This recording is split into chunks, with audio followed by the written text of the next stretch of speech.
চীনের ইয়াও জাতিগোষ্ঠীর ঐতিহ্যবাহী পানওয়াং উৎসব হয়ে গেল।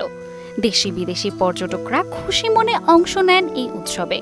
আঞ্চলিক বৈশিষ্ট্য সহ লোকজ সংস্কৃতি, গান ও নৃত্য উপভোগ করেন পর্যটকরা। উৎসবটি চীনে 1700 বছরেরও বেশি সময় ধরে পালন করা হচ্ছে। অনন্য পানওয়াং উৎসবটি চাইনিজ লোনার ক্যালেন্ডারের 10ম মাসের 16তম দিন চীনের গুয়াংশি অঞ্চলের চিনশিউ কাউন্টিতে অনুষ্ঠিত হয়।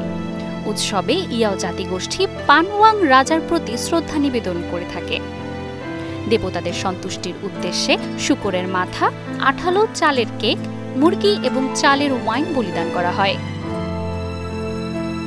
উৎসব ঘিরে সামগ্রিক লোকজ সংস্কৃতি তুলে ধরা হয়, পরিবেশন করা হয় গান ও নৃত্য। ক্রীড়া প্রতিযোগিতা দেখেও মুগ্ধ হন চীনাসহ বিদেশি পর্যটকরা। মানজুমা নীলিমা, মোহনা ডিজিটাল।